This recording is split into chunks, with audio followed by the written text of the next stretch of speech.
We have big news. We have exciting news for you.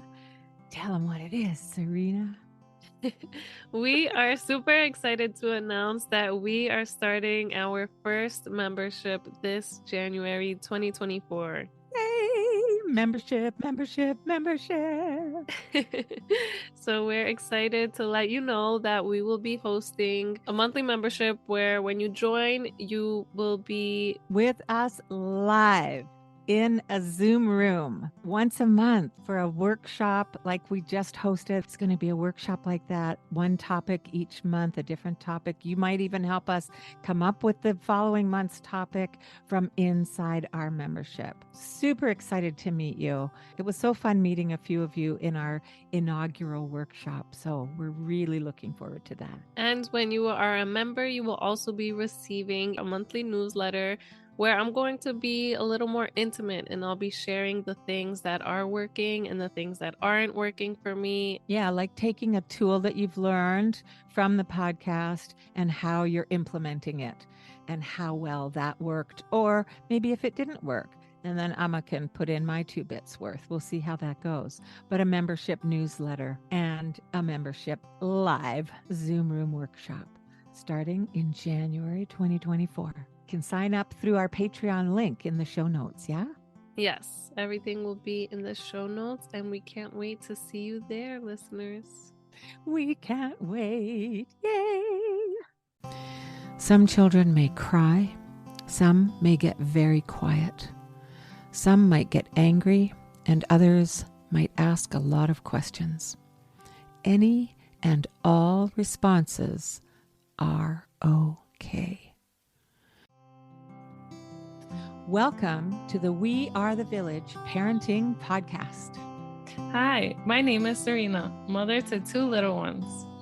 And hi, I'm Lisa, also known as the Singing Amma. Amma means grandmother in Icelandic. I am a mama and an Amma. In this podcast, I am learning to practice gentle, attachment-focused parenting. Amma Lisa is here to teach us why it's vital to our children's development and well-being. And I come to the village with a background in early childhood education. I have been coaching and supporting parents along their parenting journeys for over 35 years. Together, we explore some easy to implement skills you can add to your parenting tool belt to help you create a happy, thriving family. We invite you to grab your latte or your tea and come sit around the proverbial ancient fire with us each week. When we come together to have a conversation where we'll be keeping it real, keeping it raw, right here with you in the wonderful world of all things parenting. Hi there, this is Lisa, the Singing Amma, and I'm here again to read to you another of my parenting columns, originally published in the Fishbowl magazine on Salt Spring Island.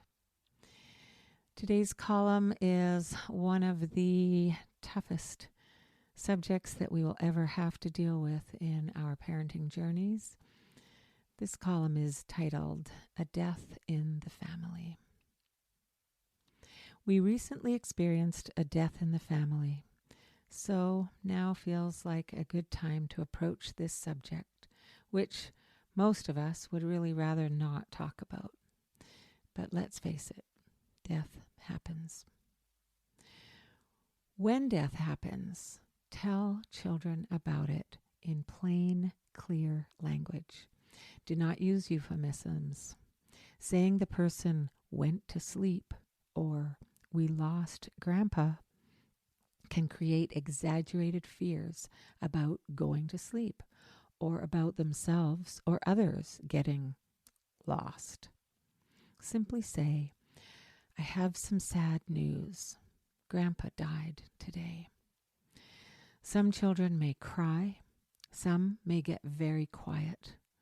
Some might get angry, and others might ask a lot of questions. Any and all responses are okay. Do your best to be with their responses, to answer their questions. to allow their expression of grief to be what it is, and know that it's okay to show them your grief too, in the not too overwhelming moments of your grief. You can model for them that grief comes in waves and with many different emotions. Every child will react to the news and experience and express their grief differently, depending on their age and stage of development, their individual temperament, and how close they were to the now deceased person. Children express grief very differently than adults do. A child might begin playing soon after they've heard the news. This doesn't mean they are not sad, that they don't care, or that they are being disrespectful in any way. Playing can actually be a child's way of retreating while their young psyches process the information. Be aware that behavioral regressions may occur. School or friend avoidance might happen, or physical symptoms like headaches and stomach aches may develop.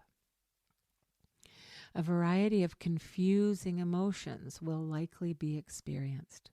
Sadness, yes, but also anger, anxiety, frustration, guilt, or sometimes relief if there was a long illness prior to the death. Anger might be directed at another family member. Their sense of relief may be very confusing to the child. A child may feel to blame for the death somehow. Do your research as to your child's developmental stage and what you might expect during this difficult time, and practice your best listening and supporting skills. If necessary, find a friend or professional the child can process with.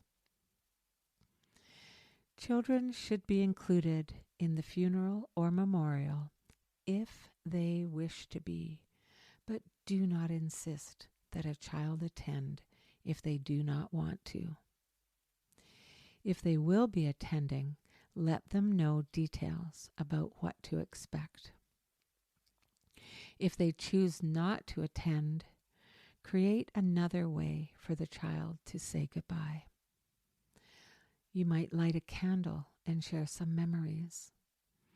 Plant a tree for the deceased. Make a scrapbook or photo album together. Take a walk in nature. Observe and talk about the cycles of life together. Why do leaves fall? My then nearly 3-year-old grandson asked, shortly after another death some years ago. Leaves die and then they fall, I said. Like Grandpa died? He wondered. Yes, I said, like Grandpa died. Hey, so thanks for joining us on this week's conversation. I know it's a heavy one, but it is one that I think we should have. And thanks, Alma, for saying that we should communicate with them in plain, clear language, because it's kind of hard and it's also kind of taboo to speak to our little ones about death because it seems too heavy for them to handle. It's like we want to protect them from the pain of losing someone. But if we don't speak to them in plain language, like I said in the column, their young minds are going to make stuff up. And the clearer and plainer and more straightforward we can be, the more they're going to learn that this is a natural, normal part of life, although a sad and distressing part, but it's natural and normal. It happens, right? And so we need to be able to just be with it, just be with them. And part of the problem, and I think part of why it's become, like you say, taboo to talk about death with our young ones, is that so many of us adults are not comfortable with big loss and big, heavy grief. Yeah. Right. So we need to do our work in being able to be with the sadness, with the anger, with the upsets, whatever emotions we're having. We need to do the work of being with those so that we can be there with our little ones and support them in getting through the feelings too. Like you said, it's hard for us to manage our big feelings, and letting them know, letting them see us cry, letting them see how we grieve is important so that they know it's okay and it's normal and what they're feeling. Mm-hmm. It's good to be feeling what you're feeling because that means you're normal. And there's a whole lot of other emotions too, not just the sadness and tears that children, all of us feel. And and to remember that children are going to process grief differently. They might be sobbing 1 minute and giggling the next. Like they're so quick to process their, a kid can have a tantrum in a minute and then be running around playing, 3 minutes later. And it's not like the tantrum wasn't real or the sadness wasn't real. It's just they move so quickly through their emotions. And part of that is that they're learning how to process them. And I just want to add in here, not just our little ones, but our teenagers too. They're going to be able to comprehend death more readily and the loss. They're going to intellectually be able to deal with it and understand it a little more, but they're still young in their ability to process big feelings like that. So we need to support our teenagers as well. So one of the things, I actually have a teenager, my teenage nephew visiting right now, and he just lost his dad, my brother, a few months ago, 2.5 months ago. And last night I just had a conversation about not his feelings necessarily, but just feelings in general. And one of the things we can do is say, have you felt mad? Have you felt angry? Have you felt guilty? Yeah, me too. Me too. I felt all those things. So there's so many different feelings about what that come up during grieving. It's not just sadness. It's not there's so many. There's anger, there's the guilt of maybe should I have said something, should I have done something, was it my fault? Somehow little kids might think, or older kids might even think. Or then if you start feeling some happy feelings, sometimes there's guilt that comes with feeling happy, because how can I feel happy when that person that meant so much to me is gone? I should be sad. But Yeah. happiness is also important. We had this beautiful time at the beach last night, and we were laughing and playing and swimming in the rain. And that's why I brought it up actually on the way home. I said, it's so good for us to feel this happiness and these smiles and laughter. I said, but do you ever feel guilty? And he said, yeah. And I said, okay, that's good, because that's normal. So for you parents, to do your research, find out what are all the feelings that come up in grief. And we can talk more in depth about it at other times too, but there's the sadness, the guilt, the anger, the remorse for things I should have done or said, the confusion, the complete denial that it even happened, like there's so many different feelings, right? So for us to get ourselves educated about grief, and before a big grief happens. So maybe right after you listen to this conversation here and this episode, do a little deeper research, because we can't go into all the depths of it, and it's just too much. There's too much to talk about. But do your research, find out all the details.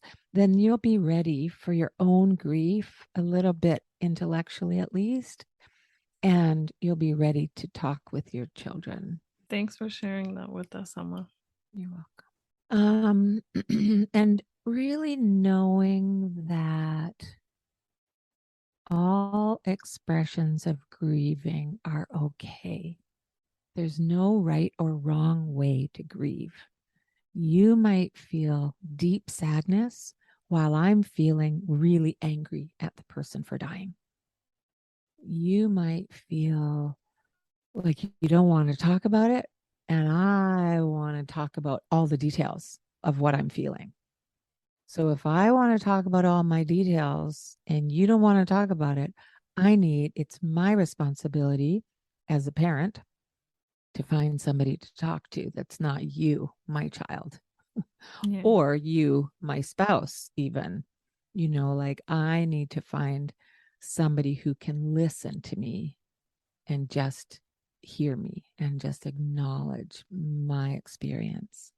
And if your child is not ready to talk, let's not force them either. Let's trust their grieving process. Each of us grieves differently.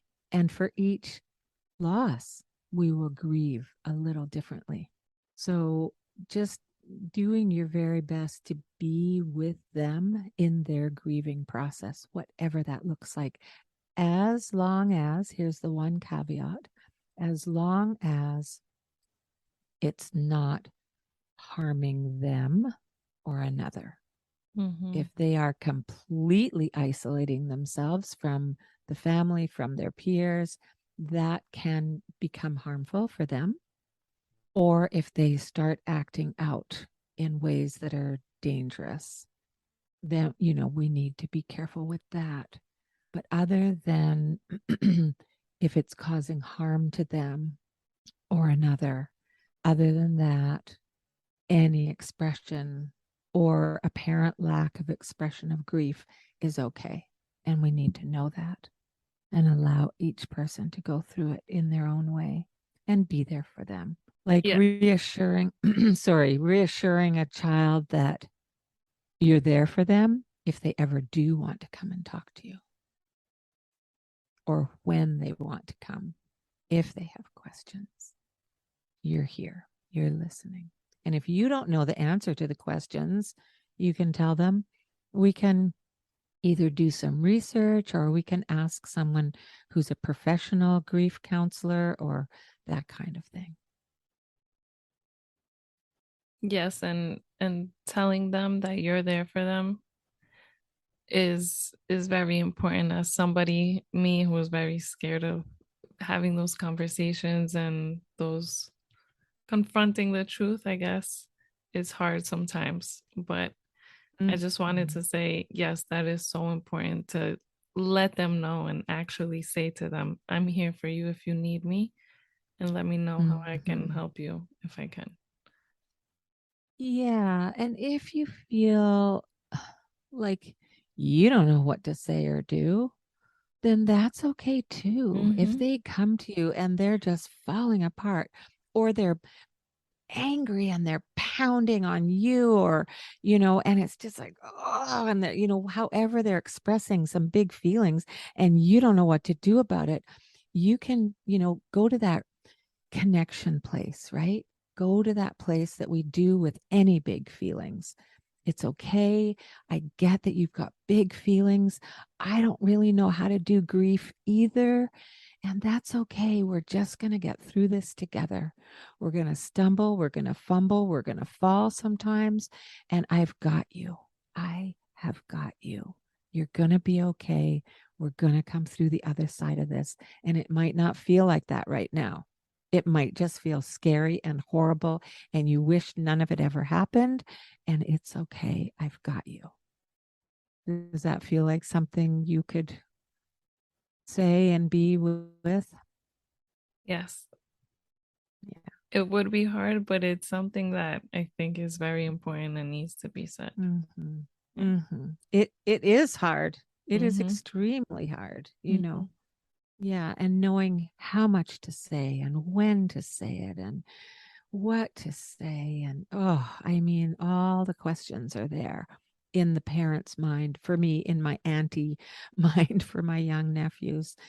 When my dad died, in my grandson's, case, like, what do I say to this little, he was just not quite 3, um, you know, and we don't always know, and we're not always going to get it right. And that's okay too. And if we feel like, oh man, I should have said something different, or I should have done something different, you can say, hey, you know what? I feel like I blew it just asking you a whole bunch of questions and putting you on the spot. And it seems like you don't really want to talk about it right now. So I apologize. I I just want to be here for you. And Yeah. I'm not always going to get it right. Right? Yeah. Yeah. It's a tough one, you guys, and it is going to happen in your children's lives at some point. You are going to experience some big grief, and you're going to get through it. And if you need to call in professional help, by all means, call in professional help. Don't hesitate. If you want to reach out and you think that I might be able to help you, I'm not a stranger to grief and grieving and children grieving. By all means, reach out to me or another, grief counseling professional for sure. Okay. Okay. Thanks, Emma, for this. Yeah. Like you said, Serena, it is a really hard topic, but it needs to be, we need to talk about it. It's just a part of life, as sad as it is and as hard as it is. But you guys are going to be okay. You're going to come through. All right. We love you. Thanks Yes, for we listening. do. Thanks for joining us again this week on our episode. We really hope that you learned how to communicate about death with your little ones, how to allow their feelings to come out, and how to be with them during such a difficult time. And I just wanted to share my 4 takeaways from this week's episode. Number 1, don't be scared to mention death. It's a normal part of life. It happens, and we just need to speak to them in clear language. Number 2, don't hide your grieving process from them. Let them know that it's okay to feel what they're feeling and show them. Number 3, there is no right or wrong way to grieve. So you might be crying and they might feel happy, and to let them know that it's okay to feel whatever you're feeling, they will feel a little bit more normal when they are going through these big feelings. And number 4 is let them know that you're there for them. Yes, it's assumed, but it's always nice when we hear that somebody's there with us. So be that for your kids and speak to them. Don't be scared. That's something that happens to me. I'm scared to have these hard conversations. But thanks for joining us. And if you know anybody that can benefit from this episode, please share it with them. Thank you. Thanks for being here with us in our virtual village. Hit subscribe so you're notified about our newest episodes each week. And hey, did you get something from today's episode? I know I sure did. Be kind. Hit that share button and send it to your mama friends so they can benefit from it too. Also, by leaving us a review, you will be helping more parents out there to find answers to the questions that might be keeping them up at night. We'd love you to follow us on Instagram and our Facebook page at The Village Parenting Pod. And we'd love you to direct message us. Let us know your questions that we could address in future episodes and how we can serve you better.